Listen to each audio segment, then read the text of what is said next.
When Sedna was growing up, her parents always used to say that she was just too much. She was either always hungry, she was always thirsty, she was either early or late, she either spoke too loudly or too quietly. She was just too much. When she began to grow up into a young woman, all her parents really wanted to do was to marry her off. And so one day, her father presented her with one hunter after the next in the village to present her to a groom to try and marry her off. But Sedna was absolutely, stubbornly, willfully against marrying any of these men. She didn't want to get married. And her parents thought, oh, typical Sedna. Here she is again being difficult, making our lives more difficult than they need to be. She's such a burden. And more pressure was put on Sedna to get married. And Sedna, who had quite a temper, was angry at being forced into doing something that she didn't want to do by her parents, especially like going to live with some man that was presented to her that she didn't find herself. And she decided that she was just going to run away and go and live with her dog. And she said in a dramatic way, I'm going to marry a dog. And she went with her beloved dog, and off she went on her own path into a journey.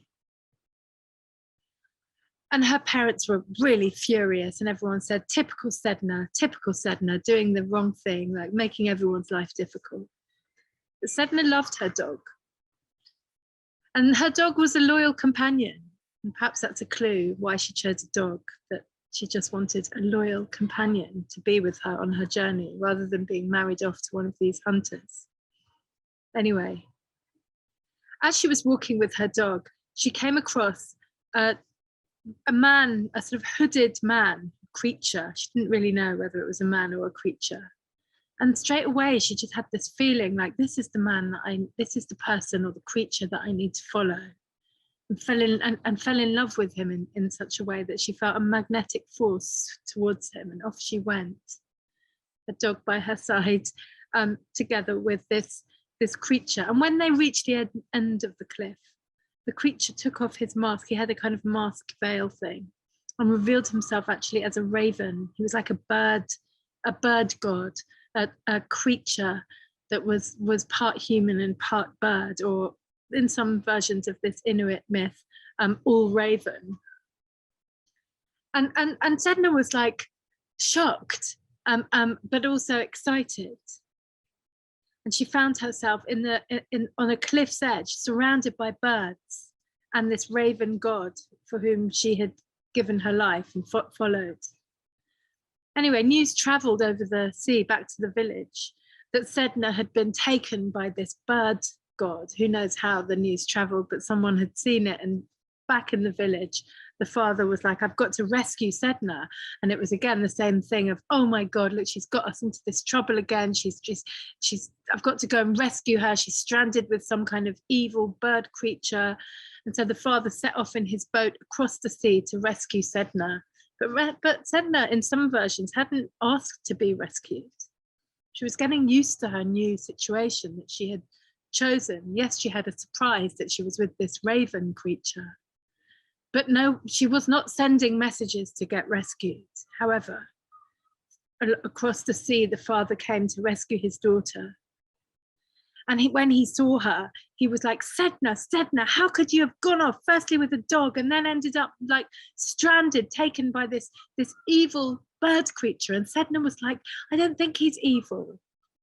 And suddenly she doubted herself, and she didn't know whether he was good or bad, or whether she should be there or not be there. And in her moment of indecision, her father just said, come on, and got her onto the boat, and off they went. And when the raven, her raven partner, creature, realized that this had happened, that she'd been taken and that the father had come all the way and was taking her back on his boat, he was furious. And he whipped up a tempestuous storm, such a tempestuous storm that the waves were wild and the waves were dangerous. And no human could survive in this sea on any kind of boat, especially this small boat that the father had sailed all the way to rescue his daughter.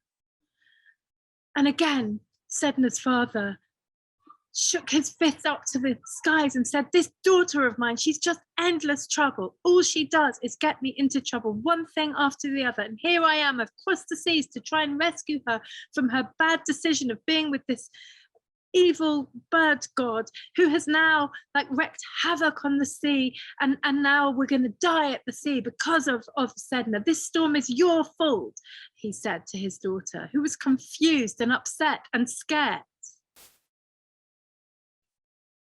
And the storm raged, and the father thought about it. In a split second, he thought, we're not going to survive on this vessel. There's no room for two here. And she's got me into so much trouble. And this is all her fault. And in his act of rage and his decision to save himself, he threw Sedna overboard into the wild, raging sea. And he said to the bird god, into the air, he said, into the sky, he said, here, take her. I don't want her. I wash my hands of her. She has just been endless trouble. She's a thankless, troublesome daughter. I throw her out. There's no way in which I can survive this if she's on the vessel. Take her. And off he sailed through that wild storm and left Sedna. And Sedna was absolutely in the hugest, most extreme panic. She'd been thrown overboard by her father. She scrambled and swam up towards the boat, which couldn't even get very far away because of all the currents. And she's like, Father, save me. You cannot leave me to drown in this sea. And she put her hands up. She was just about to reach the boat, and she managed to get her hands over the sides of her father's boat, saying, please, pleading for him to rescue her from this wild sea. And Sedna's father, she saw him turn a stony face into absolute hard fury. And he got the oar and he hit her over the head. And then he got his knife out of his tools and he severed across the top of the boat where her hands were like that. He severed her fingers off and they fell into the sea. And the big blow on her head with the oar caused her to plummet to the bottom of the sea, and her severed, cut off fingers, bleeding, flung into the sea, floating down and bleeding. And the father said, that's it with that severance. And off he went to try and weather the storm with his boat to go home and set Sedna. Her fingers cut off by her father, floated down from that blow to the bottom of the sea, to where the sea is the most silent, the most peaceful, the depth of the sea.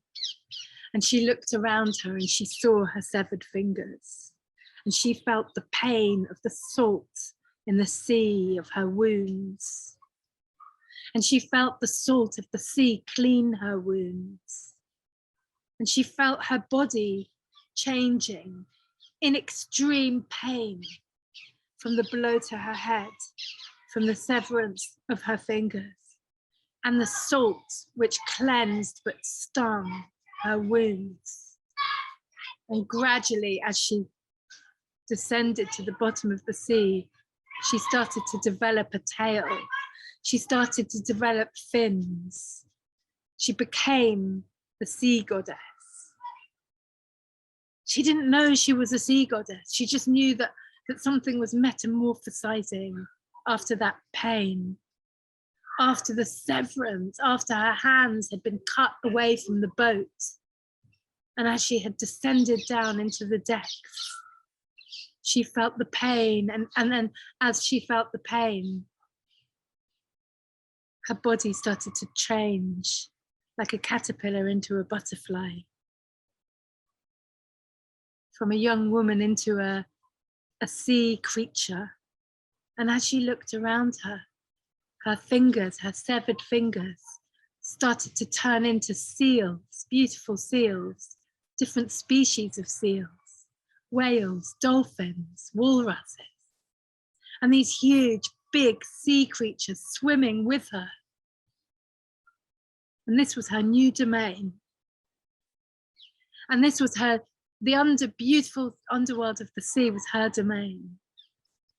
And through her severed fingers, she had produced these incredible sea creatures. And these were the sea creatures that the people needed, that the people hunted to survive. And Sedna grew into her power. She grew into her new domain of the sea. And it was in her choice whether or not to allow these seals, walruses, whales, dolphins to get hunted or not, in order to let any of them go to the people for food. She asked for offerings and special respect.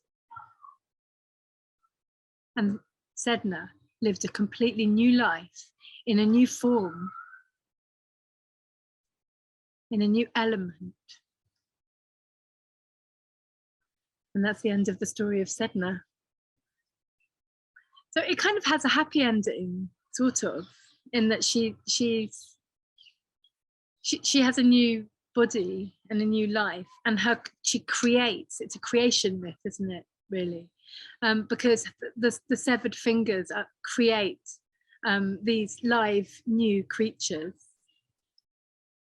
But it's a violent myth which is hard to digest for me, actually. I've been thinking about this myth for ages and find it really hard to sort of speak it, actually. So it starts with an intransigence, doesn't it? A stubbornness, a girl that's always told that she's too much, a girl that doesn't fit in and that refuses the norms. Often these myths and fairy tales start with that kind of a refusal of the norm. And she's always been sort of told that she doesn't fit in, she's too this, too that, you know, and instead of sort of like trying to fit in, Sedna stakes out her territory and protests against her father and says, I'm not going to be exchanged in this system, like where you just give me to these random men to be married. No, that's not me. It's not what I want, and it doesn't have to do with my desire. And so I'm going to go off with my dog. And everything she does provokes her father, because it seems so, you know, you can imagine them saying, oh, how childish, you know, you can't just go off with your dog. But actually she chooses a loyal companion, and I think that's the meaning of the dog, because that's the most easy and universal association to dogs, isn't it? That they make their owners feel like they have a companion and a loyal one. And so off she goes, and when she suddenly meets this hooded creature, she has an instinct that this is the way to go. And it's only when her father comes to rescue her that her intuition, that her sense of what she wants and what's true to herself gets kind of confused. And in her moment of like losing her complete faith in her own intuition, which is to follow this creature, you know, and in mythology, the raven crow type figure is linked to a kind of spiritual shaman type, magical properties, sort of sorcerer type creature. And so it's as if like this was where she felt that she could express herself most, with that kind of person who she wanted to follow, that path that he was leading. You know, and she went from a dog, you know, wanting to be with a dog to wanting to be with a bird. She didn't know he was a bird until he revealed himself. And when he revealed himself, she was a bit scared. It was as if she was thinking to herself, wow, this is really it, you know, like I've followed my path, which means that I've ended up in a faraway place with a creature that feels unknown to me, but that I feel connected to. But to follow such a unique, courageous path is always filled with moments of doubt. And when the father comes across the sea in the boat to rescue her, that whole rescue fantasy and the father makes her falter. It makes her doubt herself. And again, she finds herself drawn back to the safety of the village that she left, drawn back to the fantasy that there will be this benign father to rescue her out of her situations that she's chosen, but that were maybe too reckless. And for a moment, she is complicit with and agrees with the side of the father that always wants to get her back, that tells her off and is punitive to her in relation to her choices and what she believes in. But once she gets into trouble or she's in an uncertain place, he's always there to rescue her. And again, she gets confused. This was the father that tried to marry me off, that tried to tell me what to do, which didn't fit in with what my heart wanted to do. I wasn't listened to. I went my own way, but now he's here to rescue me. It's confusing. Anyway, before she can properly take her intuition seriously and think about responding rather than reacting, she gets dragged into the boat. Maybe in some myths she goes willingly. Okay, it doesn't matter.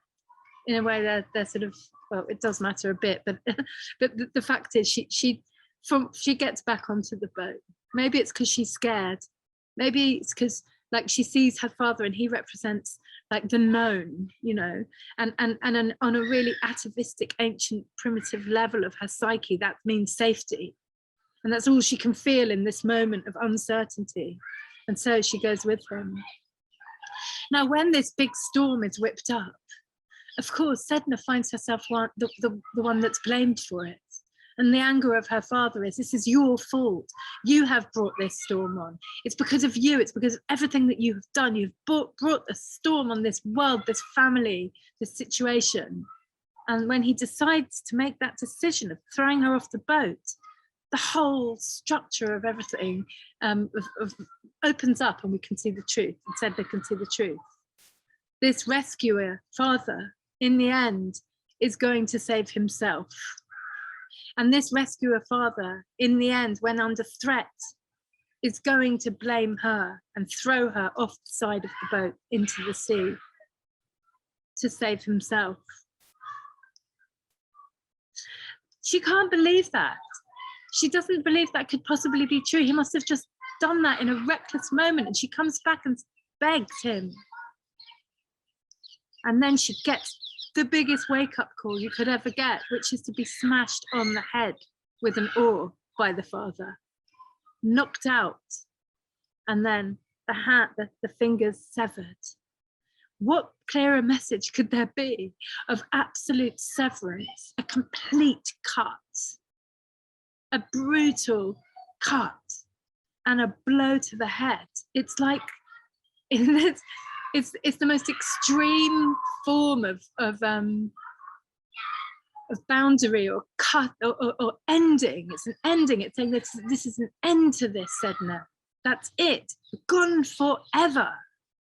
And the hands which are the site of creativity, of work, of capability, of communication, of giving and receiving, of working, of having a relationship to life that's to do with sort of give and take and making and surviving. Her hands, like and her fingers, like causing her to not be able to hold on. It's saying you cannot hold on anymore.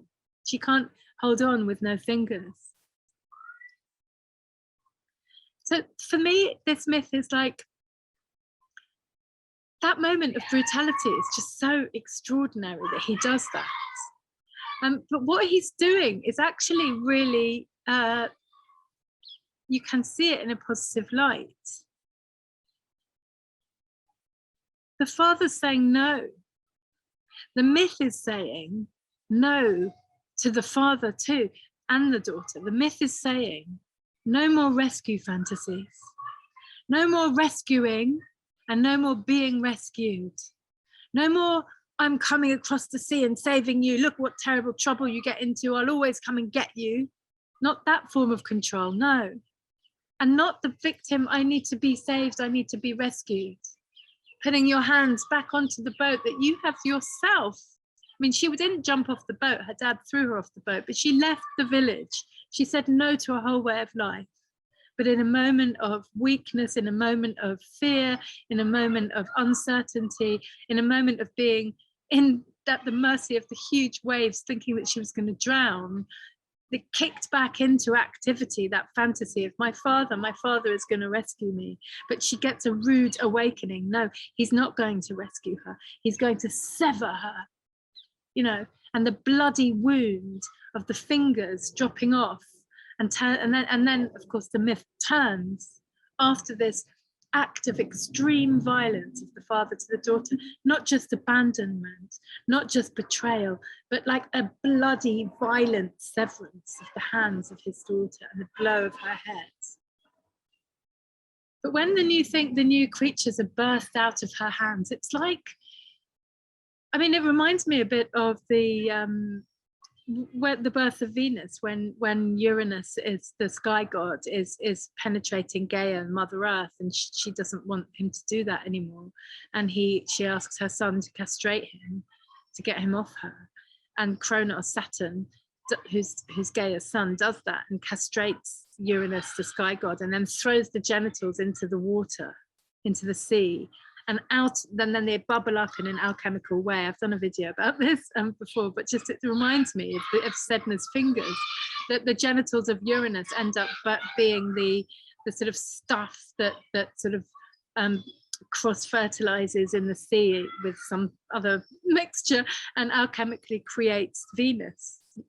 And so there's something about Sedna's fingers, severed fingers, which reminds me of the castrated Uranus, that the genitals thrown into the sea and creating this, in this case Venus, but in Sedna's case, her fingers being severed and then creating these seals, these beautiful sea creatures that are full of life and new life and riches.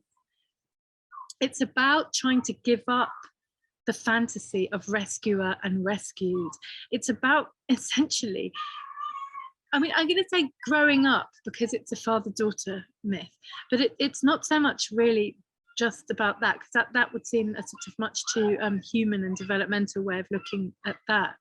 But there is an element of that in that the severance, the cut, is saying that it might very well be extremely frightening to be in another element, to be in another place, to really embrace change, metamorphosis so totally that you are literally changing from one form to another, in Sedna's case, you know, from a human to a sea creature.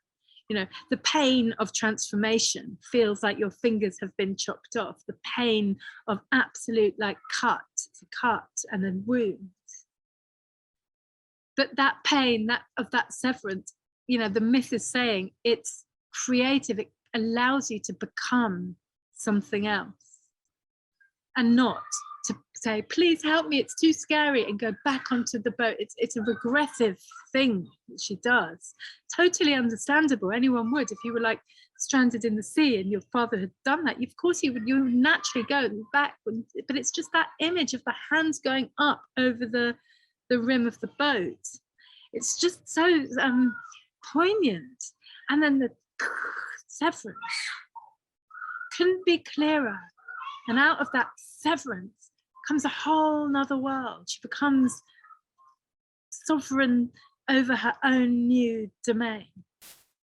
And she understands there is no rescuer and rescued. So it's a really powerful myth. But the other thing about trying to get back on the boat, you know, the boat is really reminiscent or has an association to Noah's Ark, doesn't it? Again, like Noah the man, the benign patriarch that's going to save the world after the flood, you know, get on the boat so that you can be the survive, you know, the pairs of animals. Who's going to get on that boat and start the new world? But no, this myth says those boats don't work anymore at all. Those man-made technology, like a boat that tries to sort of survive.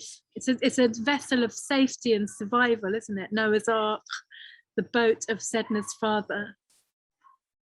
But the myth says, no, don't try and get back on that boat. I mean, because that's of the old order. It's it's of the Noah order, the Sedna's father order, the already known technology of trying to fix things and trying to progress across the seas, which are trying to say something different about survival. In this myth, survival isn't getting back on that boat and going back. In this myth, the survival is accepting severance, complete severance, and really having to feel that pain of the fingers being chopped off in order to change into something else.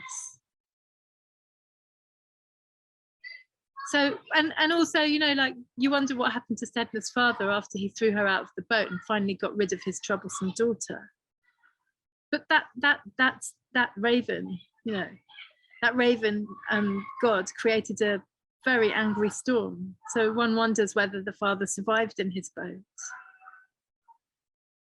These vessels that think that they can transcend the wildness of nature and the universe. I know in this case, the bird creature. Anyway, Sedna ends up in a new body, in a new life. And I think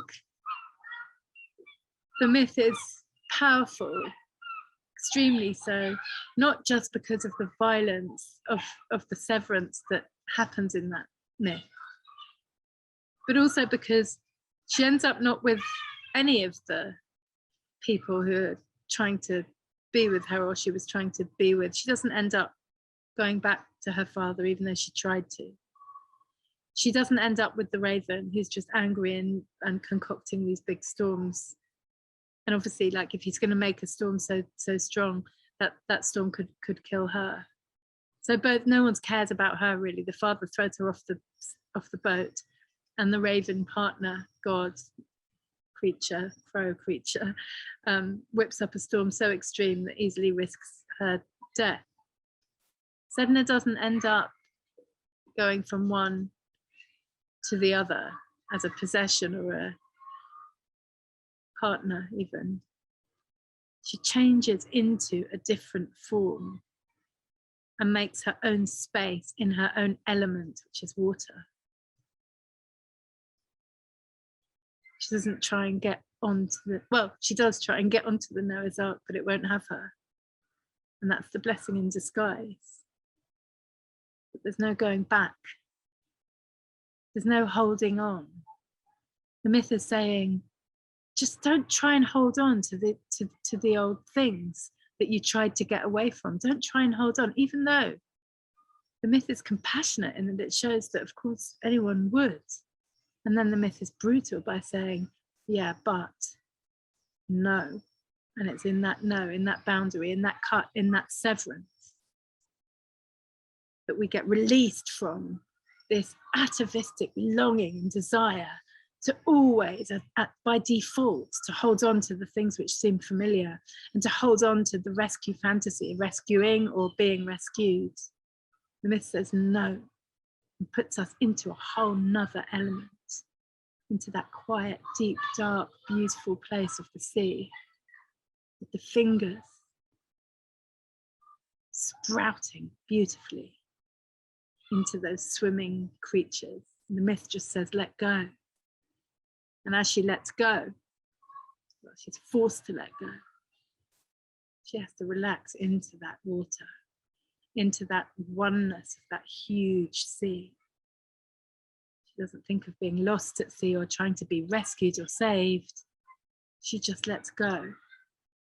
And as she lets go, a whole new body and a whole new life opens up.